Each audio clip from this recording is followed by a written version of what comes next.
Hi there, it's Miss Jones again from Sew with Miss Jones. In our last lesson, we learned to identify all the parts of the pattern and how many of each piece we need to cut out. Then we trim the pattern to get it ready for cutting. Let's get your woven fabric, your felt pieces, and your pattern pieces, and your pins. You will also need a tape measure or a ruler. And don't forget your guide sheet. Find that part that says Fabric Pattern Layout. I have it highlighted on mine. We've already cut out the pattern pieces, so we can check that box and go on to the next step. Take out the body pattern that you will use on your woven fabric. Grab a pencil, a pen, or a highlighter. I want you to mark your pattern like I do so you know where to put your pins. Even though you might have a different pattern than me, I still want you to follow this order.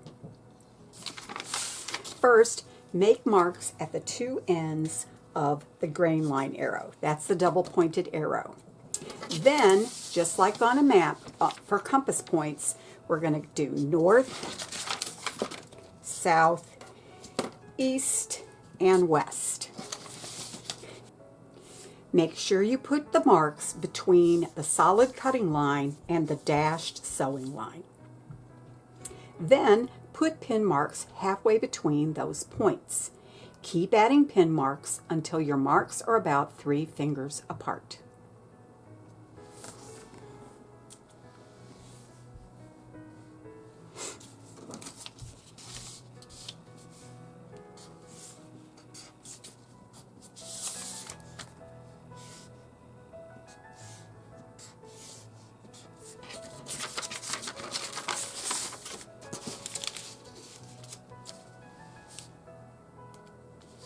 We want to keep enough pins to keep everything together, but not so many that the edges will be bumpy.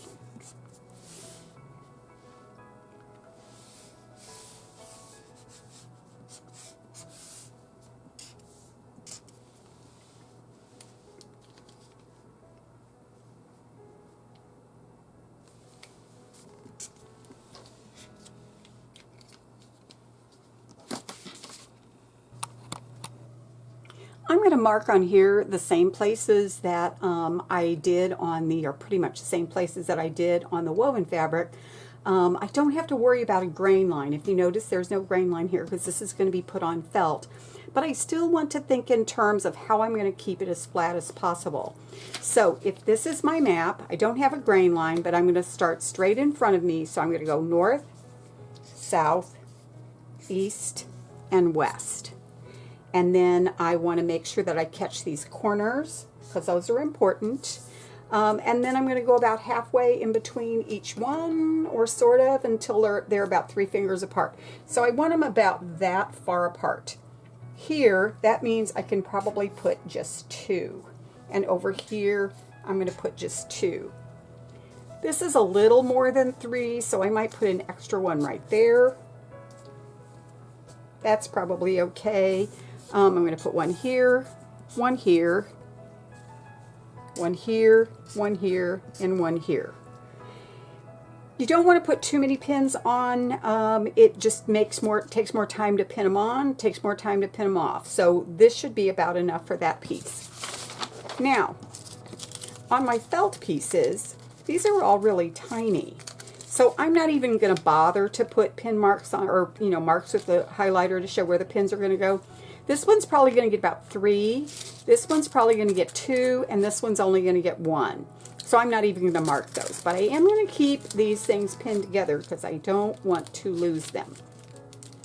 All right, so my pattern's ready. The next thing I'm going to do is put it on the fabric.